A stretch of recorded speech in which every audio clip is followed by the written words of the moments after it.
You are listening to Leaders and Legends, a podcast featuring some of Indiana's most fascinating men and women whose impact has shaped our state, our communities, and us. Join us as we discuss their imprint on our history. Leaders and Legends is brought to you by Veteran Strategies Incorporated, your local veteran business enterprise specializing in public relations, media relations, public outreach, crisis communications, and digital photography. My name is Robert Vane, Principal of Veteran Strategies, former Deputy Chief of Staff to Mayor Greg Ballard, and Communications Director for the Indiana Republican Party. I'm honored to be your host for our discussion. We are joined by Theresa Wells-Ditton, longtime, much beloved local journalist, producer at WTHR, and she's laughing at me, but she is beloved by everybody like me who does PR and media for a living. She has always been terrifically delightful, whether she was saying, yeah, we'll do it, or no, we can't. And that's really all you can ask. And I actually told a couple of fellow PR people today that I was going to be visiting with you, and they both said hi, and they were very jealous, and they wanted to make sure that you were doing okay. And who are they? Well, one of them was Jennifer Hollowell. She's a huge fan that I said I was interviewing. And, we have those of us on this side of the PR media divide. We have our favorites too, and you obviously were very kind to all of us. Thank you for joining us today. And thank you, Robert. You were one of my favorites. Will always be one of my favorites, as is Jen. Well, she used to be my boss, and there's no better person in the world, quite frankly, at what she does. And just as a human being, she's terrific, and she's a big fan. One of the reasons for doing this podcast, besides marketing Veteran Strategies, my PR company, is to be able to have conversations like this with people who I've known for a while about their journey, and mostly how Indianapolis has grown, and you're witnessing it. Theresa is, can I call you TWD? You can call me. That's what everybody called me. Yeah, that's fine. Call me TWD. Sure. That's fine. I just was frankly too lazy to type in Theresa Wells-Ditton every time I sent you an email. TWD is what it is. Let's go with it. She's a graduate of Roncalli High School, Southsider of lifetime, as I recall. Yes, Southsider. You came across Indianapolis kind of at the same time you were growing up when Indianapolis was growing up, for lack of a better term. Talk about kind of the Indianapolis of your childhood and what you remember. And she will probably mention her father was Marion County Sheriff, much beloved, quite frankly, Marion County Sheriff Jim Wells. What was it like to grow up when you did in Indianapolis? Well, Robert, a lot like you, we're ingrained. I mean, this is it. This is the core. This is what we know, right? I remember it being kind of a little town. It was almost like a town back then, almost like tumbleweeds rolling through the Capitol Street on any given night.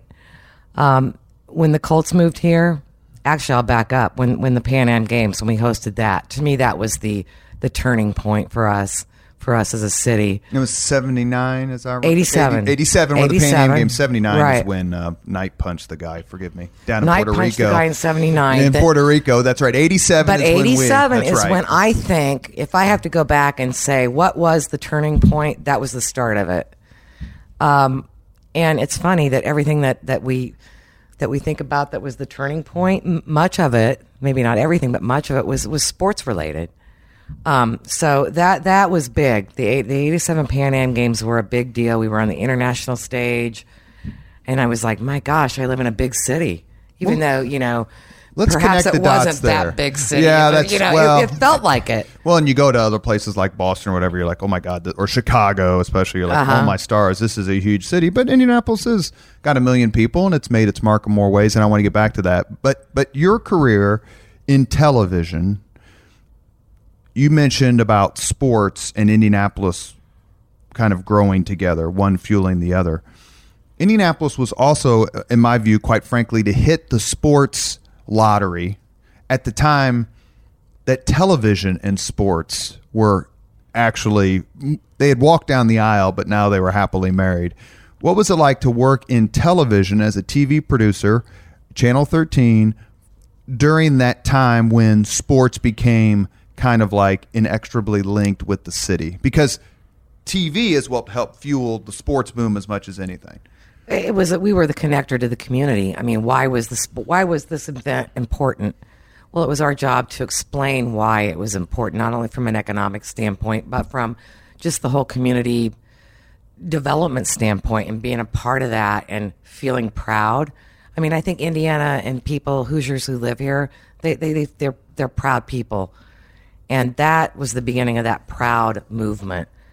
So it was our job as journalists to tell stories and explain why it was important, but also to connect with people to figure out, or to explain why that was important and why they should feel proud about it. And the Pan Am Games, I just remember that being the first, that was my first big sporting event that I recall covering.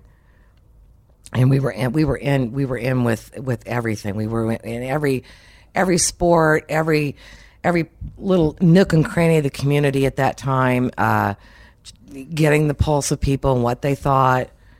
And it was just it was a special time. And again, it was the turning point, in my opinion, for when things turned to where they are now. So what was that, 32 years ago? Well, the only thing I really remember about it, quite frankly, is the fact that I was stationed at Fort Ben Harrison and had to move out of my barracks so that the athletes could be housed there.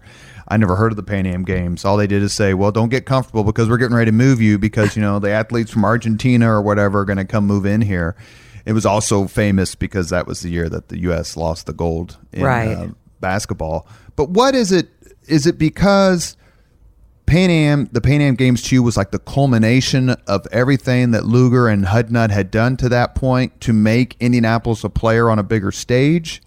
Is that what it was for you? It was bigger than that. It was more of a community thing, what all the community leaders had done, to make us a bigger player in the game. And then, 7 years later, we see the Mayflower move out of Baltimore, and look what we have there.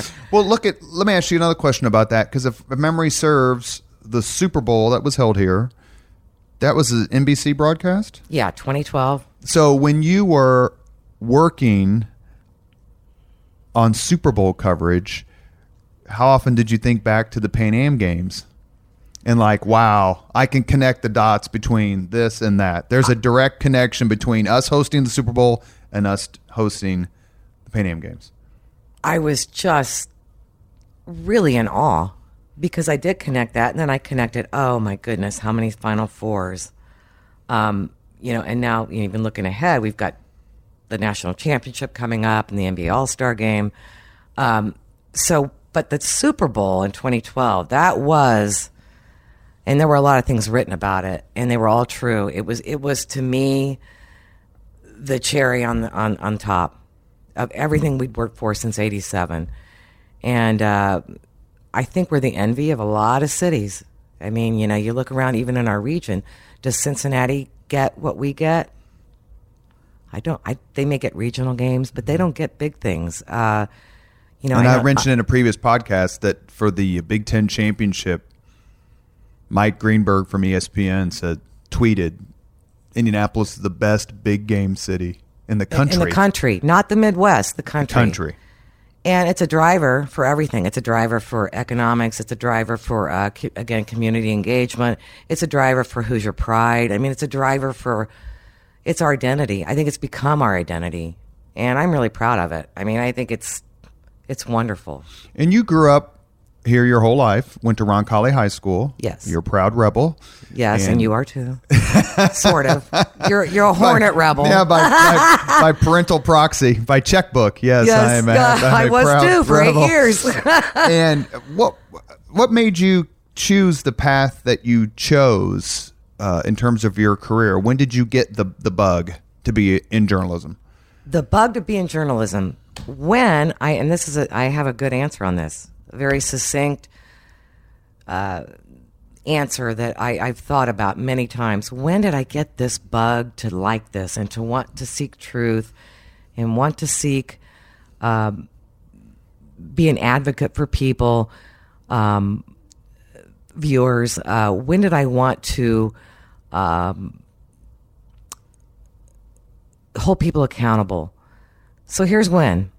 When I would come home in, I think it was 1973, correct me if I'm wrong, when my mom would be listening to the Watergate hearings. So I was 11. I was 11. It's called the Watergate Summer. I'm going to give my age up.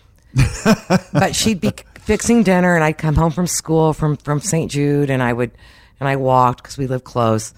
And I would come home and she would just be beside herself. And I didn't understand exactly what was going on at the time. I just knew the word Watergate and hearings. Mm-hmm. And that got me to thinking, what is going on, right? So I know I'm only 11. You're not supposed to think about those things at 11, but I did. Then the next thing that came along was the Patty Hearst thing. Right, when she was kidnapped by the Symbionese Liberation Army. Yes, the SLA. Mm-hmm. And that I couldn't get enough of. And that was before social media, and you could just go to your it was phone. For those not around. It was it dominated the news because it was her. And two of the people involved with it, Bill and Emily Harris, were from IU. Mm-hmm. So there was an IU connection. So that's why I think it got even played up more here. And I was fascinated with it. Just couldn't get enough of it. Couldn't read enough of it. My parents were both newspaper people, so in the morning I'd get that paper, and I just, before I went to school, I'd read, and I just became fascinated with it. Then when my dad became sheriff, everything just fueled. After that, it was like putting fuel on the fire of wanting to get into that world. And I did, and I was lucky enough to do it for a long time. And I still believe in it. So, what is your first? I remember Watergate summer. I had AM kindergarten in Irvington, and my mother, who was an inveterate Nixon hater, would cheer on Sam Erwin and the Irvin and the Democrats as they took down Nixon. But I remember, to your point, Watergate summer, that was big, and then you had the resignation. Then right after that, you had the bicentennial. So it wasn't all bad. But for the Patty Hearst connection, it was kind of correct me if I say it wrong, but maybe the age of cults, because the Hearst kidnapping was only 75? 74, maybe, some source. So it's 5 or 6 years after the Manson slayings. Right. So, and then in 75, I think one of the Manson girls, Squeaky Fromm, tried to shoot Ford. So it was kind of that weird thing where all these drug-addled, hippie, weirdo cults were taking over, and you had all these terrorist attacks and hijackings. I could see where... It was fascinating. If you got pulled into the news... As you're saying, you got pulled into the news because there was always something crazy happening. But it wasn't on your phone back then. Yeah. It wasn't at your fingertips. You had to seek it out, and you had to be really curious. And you can't teach curious. Either you are or you aren't. I mean, you just can't. You can't teach it. What was your first... When did you start at THR? September 11th, 1985. So and I didn't realize it was September 11th until September 11th. When it was your anniversary? Yeah, I didn't realize that's when it was, but that's when it was. What was the first big story? I graduated from high school in 86, so I think that's about the time that Ryan White emerged in the news, because I remember... He died in 87, I think. Yeah. So you remember your first big story? That was one of them. The other, I would say, would be the A7 crash into the Ramada out the airport. Mm-hmm. I don't remember how many people died, but it was really funny. I'm a low-heeled girl. I don't really like to wear heels. But that particular day, I remember distinctly I wore heels and a skirt, and I was going to go help gather news, actually, I think at the State House or something. And we're in the car ready to go, and we get the call that there was a report of a plane into the Ramada at the airport. Oh, my goodness. So... Because it was a sunny day, as I was in the military out in New Mexico. But, I mean, you see it on TV. CNN covered it. But it was a beautiful, it's like 9/11. Like the planes, how could they have hit the World Trade Center? It's 60 and perfectly sunny, clear skies. I think that's how it was that day. Is that it was. Right? It was a great, beautiful, crisp, early fall day. And we went out there, and here I was in those heels and that skirt. And I thought, of all days. But I wound up field producing out there. And that's back in the day when you had to send a satellite truck out there to beam it up to the networks. Now that's all completely changed now, but I remember just the scene and the smell, and it really got me that day. It was very, very surreal. So when you started at THR, you started as a producer or assistant producer or something? I did. And then I worked my way up into planning manager and did the assignment management stuff. So, I wore a lot of different hats there. You mentioned technology a few seconds ago. Give us one or two ways that technology has changed journalism from your first day to last day. The main way is the delivery of the product. I mean, it used to be that you would go home and or you would have appointment television. All right. Right. You got to get it at 5 or 6 or 11 or the morning show or noon. Those are way gone and they're never coming back. So now you get it on your phone with your fingertip, wherever you want it. Okay. So that's how the main thing. So it's delivery of the product. The product hasn't changed that much. In some ways it has, but for the most part, the core of it has not. It's the delivery. So no longer is it appointment viewing. It's immediate. I want it now. And the good story about that, I think we brought up when we talked to Bill Benner, was in February 22nd, 1980, when the Americans beat the Soviets 4-3 in hockey. Nobody knew. The game was at like 7 o'clock, but it was tape delayed. So nobody knew who won until you had to actually watch it. Now, that's unfathomable today. Oh, my goodness. Yeah. But watching it at the Ellenberger skating rink with a bunch of other East Siders, till 12 something at night, but the game had been over for hours, but we just didn't know. The technology, is it bittersweet? Because obviously technology makes it easier. The equipment's lighter, the picture's clearer. The editing, when I had a television show in the Army, I had to edit it with a razor blade. That takes you back. Now it's just point and click with the computer. Right. How do you balance the good with the bad? On the technology evolution, the good is the immediacy. Okay, that would be and I won't even go any further. The immediacy of getting it when you need it, when you want it, when it should be delivered. As it's happening, I mean, we do Facebook Live. We can go live from anywhere with a backpack on our back, as opposed to rolling a 2-ton satellite truck to Timbuktu to get what we need. No more. So the immediacy is great.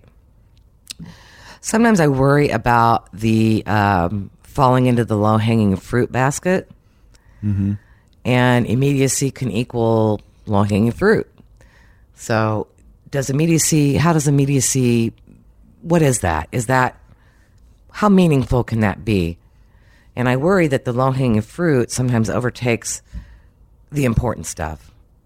How much and you weren't there when it aired, but probably the most famous, and you correct me because this is just an opinion, the most famous piece of journalism in the last 50 years in this city is Tom Cochran's Klan documentary. Now, you weren't there. I was there then, yes. You were there? Yes. Was that mid to early 80s? Is that when it came out? I think it was mid 80s. It was right after I'd started there, and I was fascinated. I was like, oh my God, they infiltrated the Klan? Because it has the big Emmy. If you go to the channels, I've been interviewed in front of your Emmys many times at Channel 13. Yes. And I always go, do you want me to stand in front of the big? They won the not the regional, the national Emmy for this. They infiltrated huge. The Klan. I mean, that's really hard to do.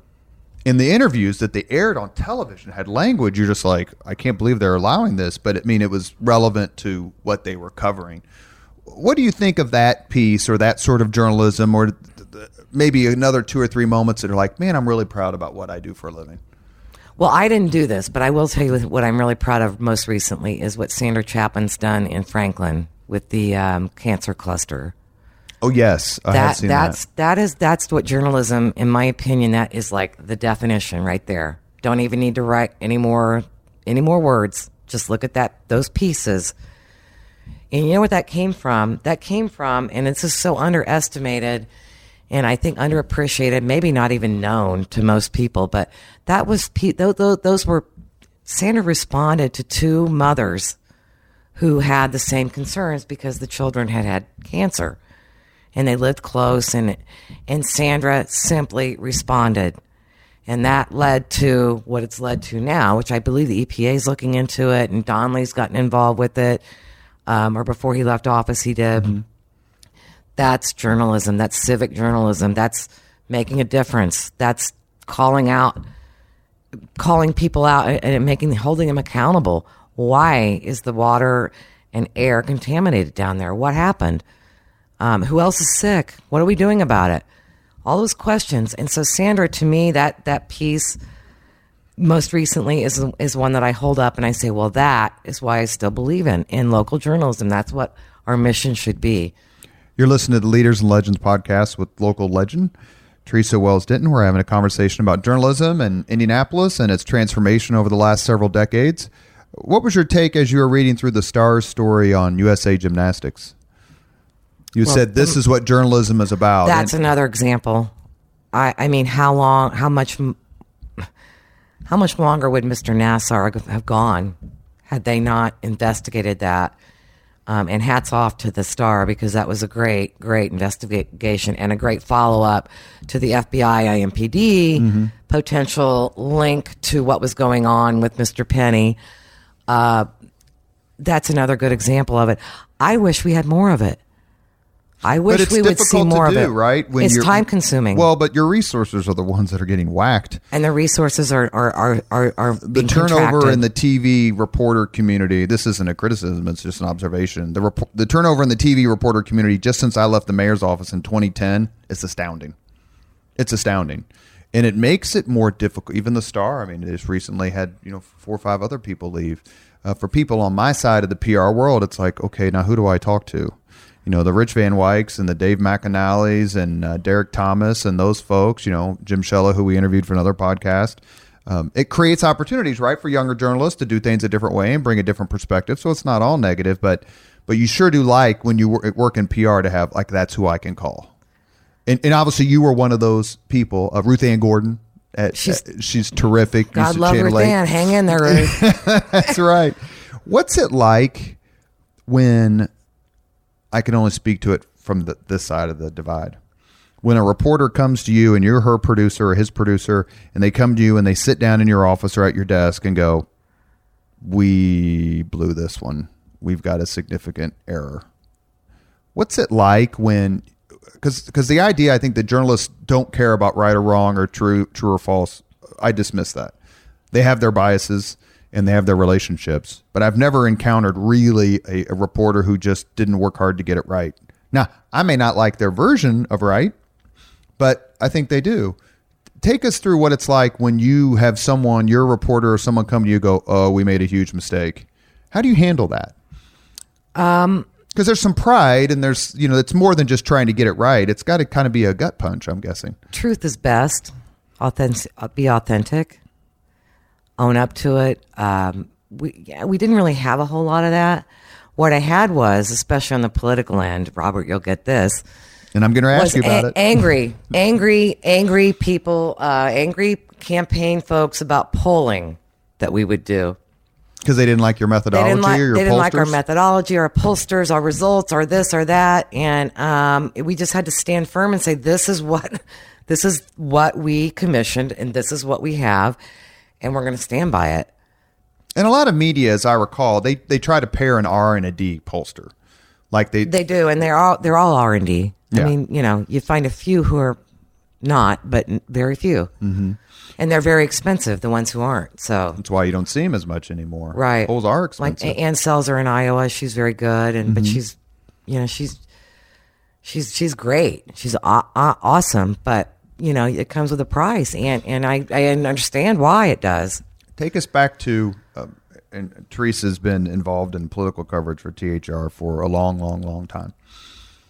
Take us back to election night 2007. Greg Ballard defeats Bart Peterson. One of the biggest. That was one of the biggest upsets ever. That was, and after that, I always called it the Peterson effect. Never underestimate. Never. So when 16 hit, it wasn't like the total shock, like it was for many. When Trump beat yeah, Clinton. Yeah, it wasn't, because I learned from that the Peterson effect or the Ballard effect, however you want to word it. You just don't ever underestimate anybody. You don't underestimate what the opponent does or doesn't do that may be a misstep. And you don't underestimate what the challenger is capable of. So it was a great big good lesson for us, for me personally. Do you remember that night? Because it was Peter Restoven and Robin Winston were probably working for you at the time as on-air commentators. Do you just remember? That was political for someone who covers politics. An upset like that is one you remember more than just when the chalk seems to always cover. Just what did you think of that a completely new person who really nobody heard of and no one really knew. Sorry, Mayor, if you're listening, winning this race. Because, I mean, Peterson was mayor for 8 years and you kind of thought he could be mayor as long as he wanted. And that's no slam on him. He was obviously a very, very good mayor. But when you're covering an upset of that magnitude, is it difficult not to be too conservative as a news organization, or are you just like, let's be the first one to call it? I was working at Channel 8 that night. That's the only reason it gives me a frame of reference. I don't recall how we called it, but I know that we were all a little shocked. And I do remember this. I remember Mayor Ballard coming in the next day to do his little tour of duty with all the media. Mm-hmm. And he was so gracious. You know, and I remember him telling us about doing the producing the commercials from his basement. I was his press secretary. I brought him there. And the looks on some of the reporters' faces were like, I remember Rader looking at me like, you got to be kidding me. It was very shocking, yes, no doubt. But, you know, he did an admirable job for his time in office. So I just do remember it being very, very, that was a benchmark for me personally as a political, you know, reporter, producer, planning manager. I will never underestimate the challenger. Can you think of other political contests or personalities who have left their mark on you? Like, this guy was a great interview, or, you know, I remember being there when X happened. Well, I was fortunate enough in 2008. If you guys will recall, the primary here was pretty heated on the Democratic side. And Barack Obama and Hillary Clinton. Yes. And I recall being involved with a few one-on-one interviews. And so I was really up close and personal with these would-be presidential, well, they were candidates, but one or two or three could become president. Sure. You know, so I really took all that in and I filed it into my mind and I thought, boy, this job, I mean, it's hard to get those things done, and the one-on-ones and all the logistics that go into it. But when it came down to the core of me personally and my interaction with these folks, I thought, wow, what a front row seat.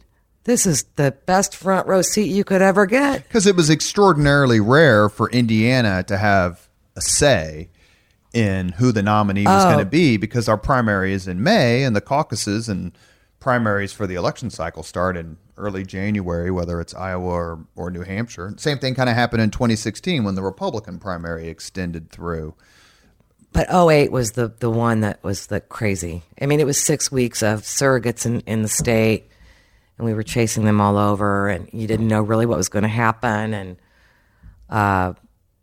it was very, very interesting. Very interesting. One of my most memorable times at my job there. Have you ever gotten in an argument so heated with a political flack that it makes you wonder why you emphasize politics perhaps as your career? Because those of us who work in politics, or used to, whatever I do at the moment, is, there's a lot riding on it. And, we're under a lot of pressure to get the best possible coverage. I mean, how do you handle that when you think, well, look, we did a completely an honest story and you don't like it and I just don't know what to tell you? I mean, is that kind of what you say? I used to tell Mayor Ballard, he would complain about an editorial in the Star, and I was like, just because you don't like it doesn't mean it's not right. You just have to be objective. And then I'm like one of those people who likes to put myself in the other person's shoes. So why would X person from X campaign be angry about X story? Well, what if I was X person and X? So I just sort of take that all with a grain of salt and just try to mitigate everything and say, look, and I'll go back through and make sure, was it fair? Was it accurate? Did we get it right? Mm-hmm. I mean, you have to go through and do that. And if we did that, which we normally did, I would just come back and say it was a fair thing, and I'm sorry you don't see it that way. But always with that caveat that I know put yourself in that campaign person's shoes, always. Without mentioning any names, of course, can you think of one or two times where it's like, oh my God, we're going to fight? I'm going to hit him. I'm so mad. I'm going to hit him, or I'm going to throw something at him. No, there was only one, and that was a few years ago.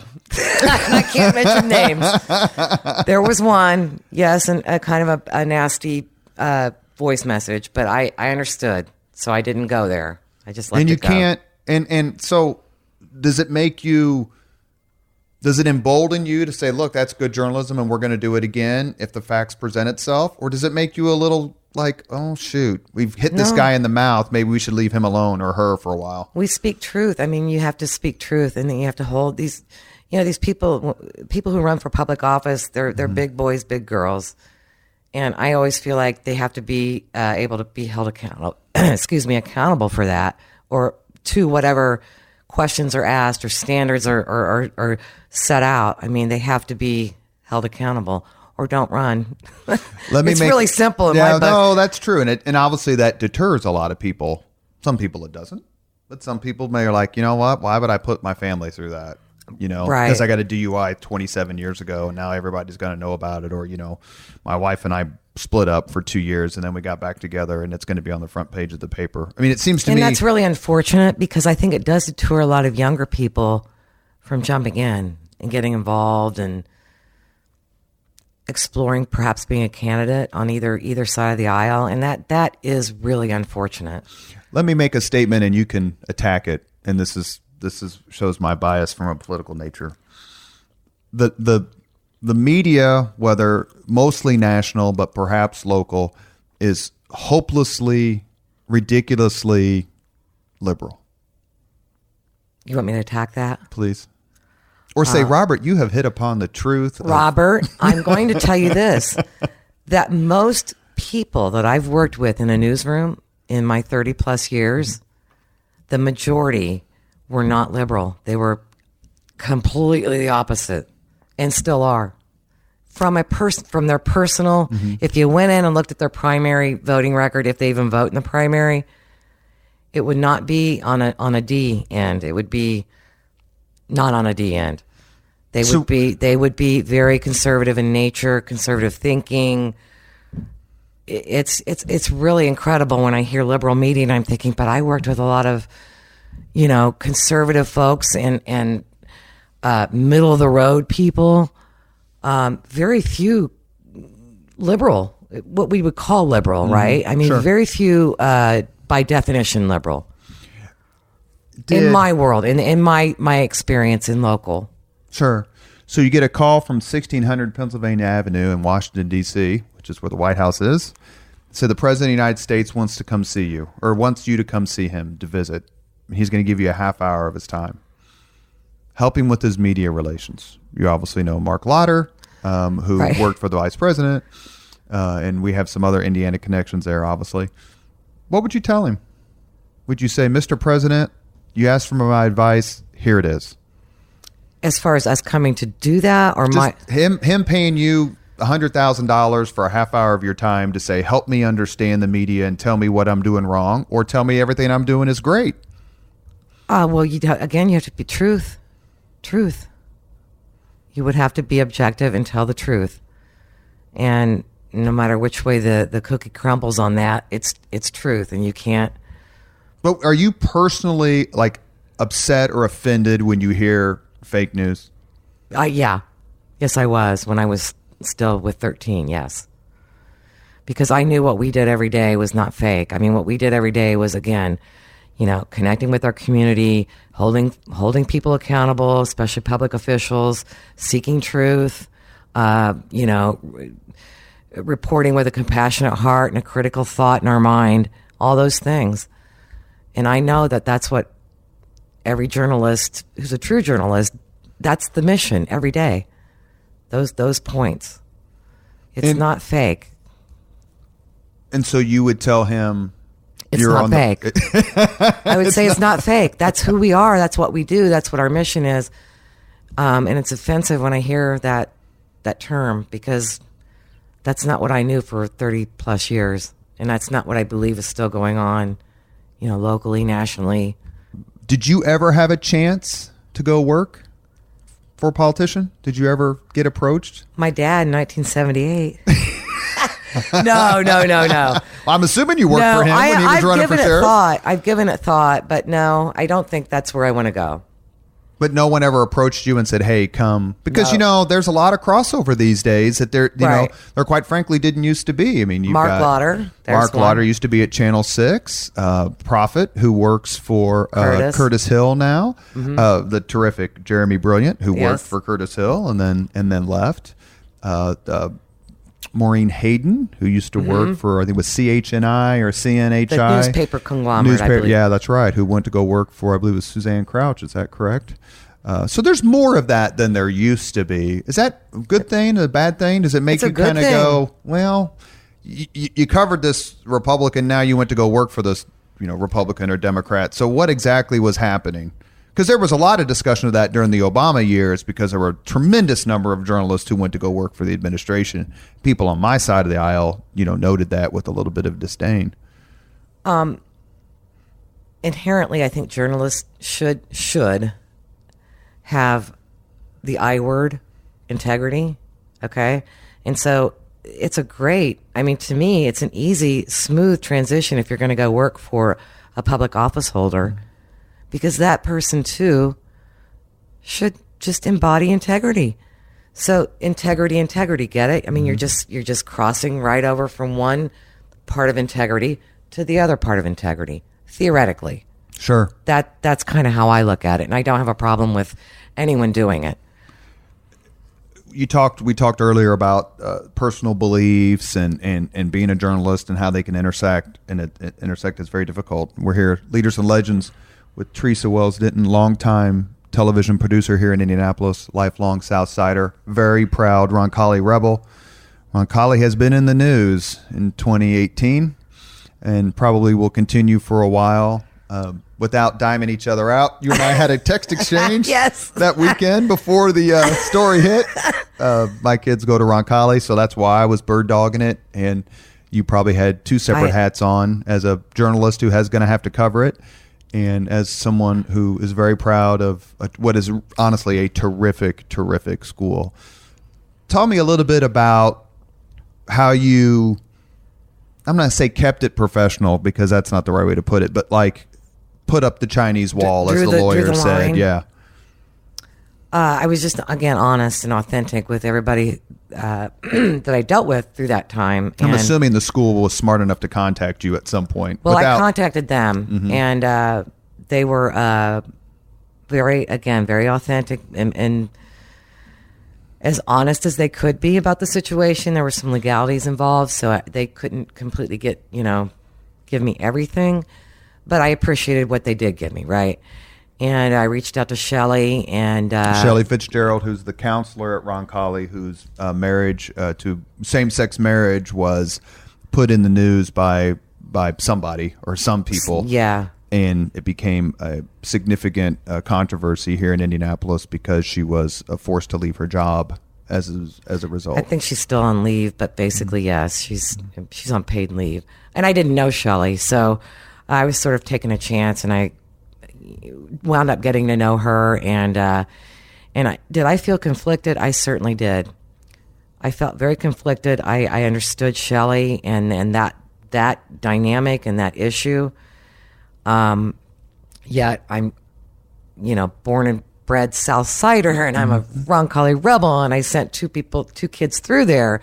So that was one story, honestly, that really, I was very torn with that. But I had to do my job, and my job was to seek truth again. And I think we did a really good job of that. And I'm not sure how that's going to play out in the very end, but that was a trying time for me personally, just from the personal standpoint of how I was a little shaken about the whole situation. Did you feel like you knew the community? Because Roncalli got the living heck beat out of it. And as I know that you and I have discussed, I wrote an article for the Star that I think appeared in maybe September of 2018 that basically defended the school and kind of snapped at the Archdiocese a little bit, because the Archdiocese was the one who was making all the decisions, and Roncalli is the one being treated like the piñata. Did you feel like, hey, I went to that school, I know these people, they're not a bunch of X, Y, and Z, and maybe you brought a different perspective because you're from there and you live there? I did behind the scenes, yes. But in our reporting, we were down the line and, again, objective, I hope. It appeared to me that we were. I looked at all of the stuff that we did, all the stories we produced, everything that went out online and social media. And I felt like we were as objective as we could be, given everything that we had and knew, and given everything that both sides were giving us, in terms of sound bites and talking to us. So, do you think Roncalli was taken by surprise? Because without punking out our text exchange, we both agreed this is going to be a national story. It's just a matter of time. And it was, yes. And I don't know if they were taken by surprise, but I was a little bit on how far it went. I mean, all the way to the Ellen show and whatnot. And I just really only hope that something good comes out of it for both sides, because it was a rough time there. Those 6 weeks or whatever that was rough on both ends, no matter where you stood and what you believed in and who you believed and who you blamed, and however you felt about it, it was really rough. And I just hope that at the end of the day that, something good and positive comes out of it. I really do. And is it your belief that journalism is well placed to push an outcome, one that's positive? Or is that just not your role? No. I mean, clearly journalism has, I would say this, and you could please push back. I would argue it's undeniable that journalism has taken a stand when it comes to LGBT issues, toward expanding rights and recognition and caring and love and whatever you want to say, kindness, respect. Clearly they have come, as someone who worked for Mike Pence during RFRA, I'm well placed to. But I don't know if they've come to a stand. They've just come to a point where they're asking questions about it, and they're asking people, they're asking those who hold power questions about it. They're questioning it. They're putting it out there. They're saying why. They're asking why. Mm-hmm. And I don't think I think that's healthy. I think you should ask why. Why is this the way it is? Why is whatever law the way it is, or whatever law, how should it be? Or could we look at how it could be? So I just think they're asking why. I mean, certainly people do have opinions, and certainly, journalists, some may have opinions, but I think most of them are pretty much, they're trying to be down the middle. And it may not feel like that, but I think that's the basic. When you walk out the door to go do the story, no matter what it is, you're trying to be objective. You're trying to seek truth. You're trying to hold people accountable. You're trying to play it down the middle, even though you may not agree personally with whatever it is you're covering. Last question. And I would not necessarily disagree with that, while at the same time saying my personal experience, both working for Mayor Ballard. Robert's going to argue with me. No, I'm not. Hopefully, it's okay. I'm too understand. polite a host, even though I am an East Sider. No, I want to hear from you. Well, I worked for Greg Ballard during what we always called gay cupcakes, when the cookie place. Right. Right. Thank you, Ray Cortopassi, if you're listening, for that phone call that morning. That was the day we broke ground on Cityway. And Cortopassi from 59 called me and goes, "Hey, what are you doing today?" And I'm like, "We got this big groundbreaking on Cityway, and all the stuff with all the Lilly execs and all these city leaders." I'm like, "Are you calling to ruin my day?" And he laughed. He goes, "You better sit down." You got to be kidding me. And that's a terrific, beautiful, devoutly Catholic couple over at the City Market. And they spoke out of school. They don't get to make that decision about the City Market. And it's interesting because I remember going over there right before Mary Mills interviewed me. She went to interview me over there, and I said, "Look, I cannot." Millser. Yeah, I was like, "I cannot defend you, but I'm not going to beat you up." I said, "You just went too far." And for those who don't remember, IUPUI Gay Student Union Association called Just Cookies in the City Market and said, "Will you make cupcakes for our meeting?" And they said in response, "We don't make cupcakes, and even if we did, we wouldn't make them for your meeting." And this was in 2010. And that kind of was the first real salvo in kind of the culture wars, for lack of a better term, that hit Indianapolis for about 4 or 5 years at varying degrees. It would bubble up and then go away. I am the only person, I believe, who has gotten hate mail from both liberals and conservatives on the LGBT issue. It's quite interesting, the number of people who thought I was a dangerous, psychotic, progressive, granola eating nutcase when I worked for the mayor, and I was Pat Buchanan reborn when I worked for Mike Pence. I'm like, no, my issues are the same. My stance is the same. And I give Greg Ballard credit, because I remember walking to his office as he was reading the speech, practicing the speech that I wrote for him for the groundbreaking for Cityway. And this must have been September 2010, I think. And him telling me about it and him looking up at me like, you can't be serious. And he said, what's our message? And I said, everyone is welcome at the market. And he goes, that's what I'll say. And I wouldn't allow him to be interviewed at the groundbreaking. I did all those interviews, but I said, look, Mayor, this is a good issue for you. You need to be out there. We can defend what we need to defend without stomping on this poor couple who just made, quite frankly, an error in judgment. And, if you've got a booth at the city market, you serve everyone at the city market. Now, you can argue whether that should be the case if you don't work at the city market, but those are the kind of issues that I think you have in a growing city with an ever more diverse population. And I can certainly say that the coverage and the attitude I got towards the reporters on behalf of reporters when I seemed to be woke, as opposed to where I seemed to be Neanderthal, were different. And that's just that's my experience. So that's really interesting to hear from your end of it. The receiving end of it from our end of it, from the media end of it. It's very, very interesting perspective. I would say that the media likes to be seen as crusaders, and whether that's watchdog or investigative, that sort of thing. I mean, there's no bigger fan of Sandra Trapman than I am. I think she's an absolutely amazing person. I don't work with her that much anymore, but she's obviously terrific. Greg Goggins, her photographer, is even better because he went to Howe.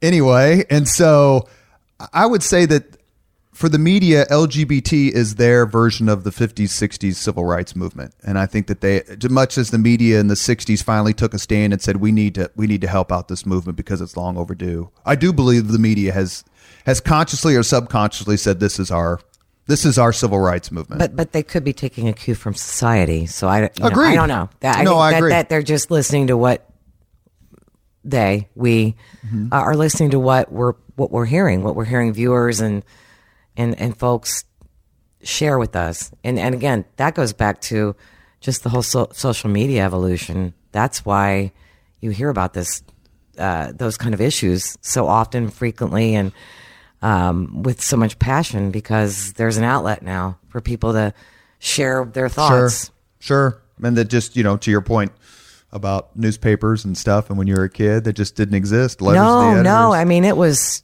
completely different. We're here with Theresa Wells-Ditton. It's Leaders and Legends. We end each podcast with the same 5 questions for every guest. Are you ready? I'm making the sign of the cross. You want to just say Roncalli, pray for us while we're... Yeah, Roncalli, St. Jude, pray for us. What was your first car? My little blue Chevette. Year? 1980.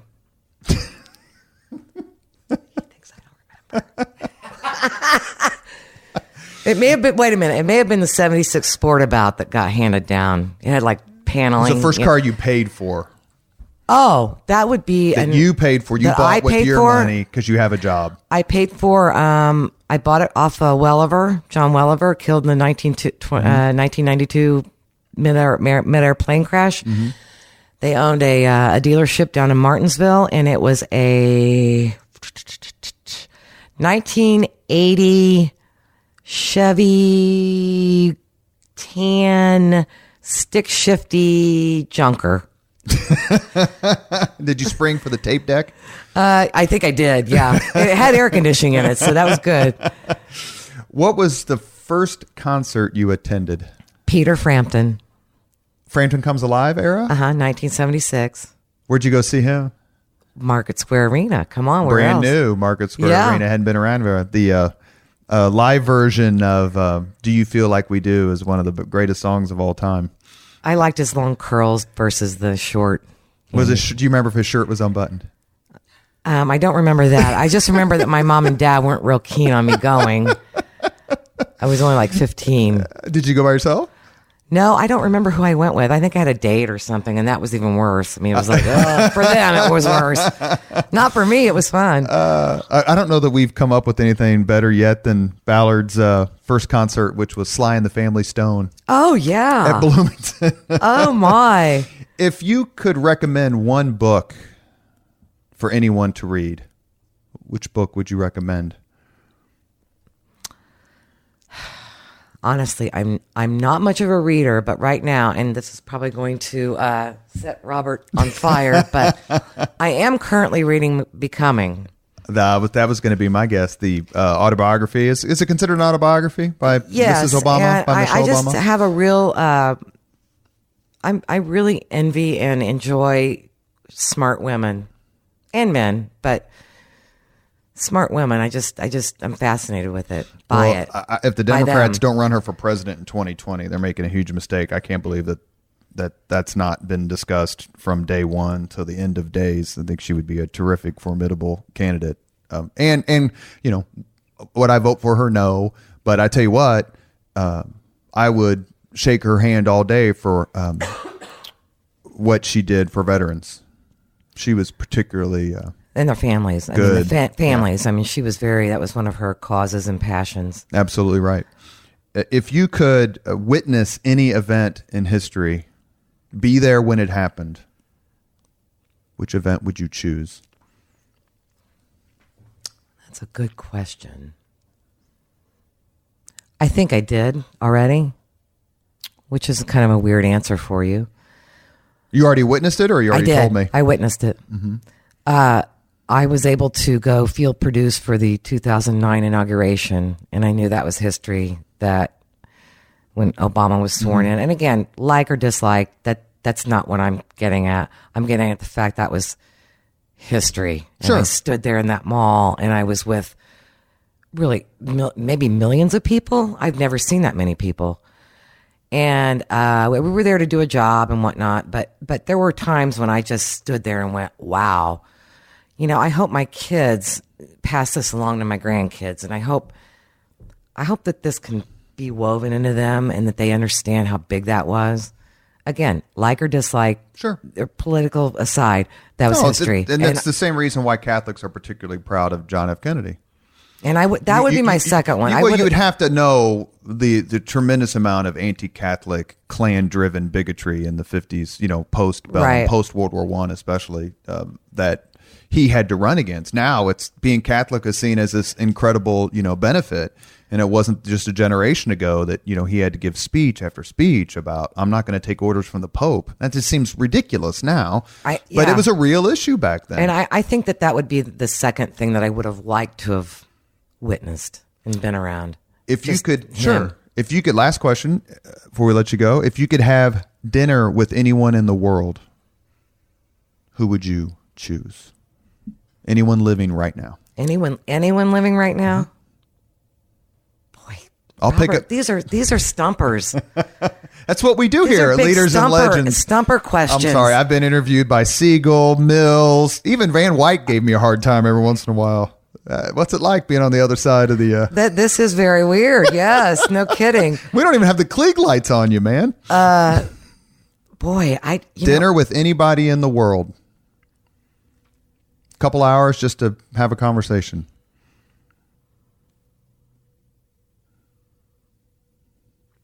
I may have to go back to Michelle Obama, or this is going to really freak you out.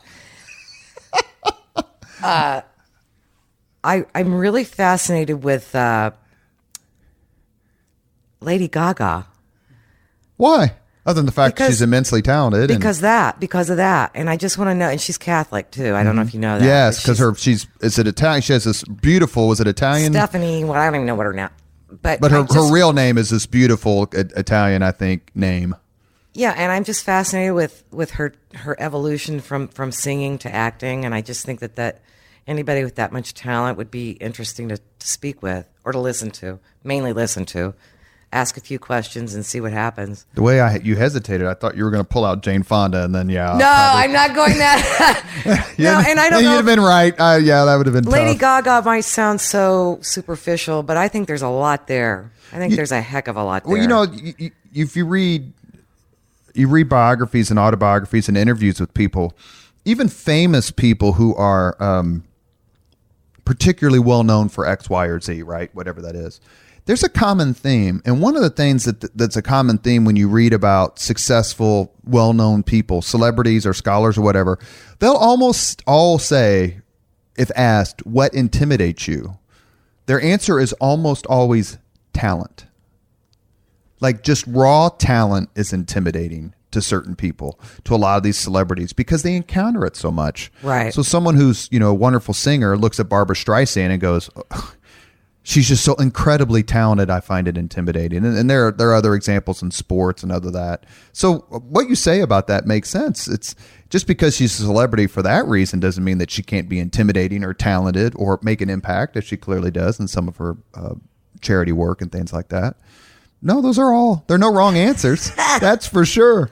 You have been a terrific guest. Thank you for letting me ask you questions for a change. I got to get Van Wyck on here. I got to get some reporters on here. You do need to get Van Wyck. Yes, he would be. Oh boy, you wouldn't get too many questions in with Rich. Oh no, he would answer them to the nth degree. Let me tell you, he's a good one. He's like a lot of almost all reporters I've dealt with. There have not been many that haven't been really terrific people. Our conversation with Jim Shella was fascinating. I can get frustrated as much as anyone, but it doesn't really redound to the personal level. But you've been terrific. It's very kind of you, Theresa Wells-Ditton, to come join us here on Leaders and Legends. Thank you for joining us.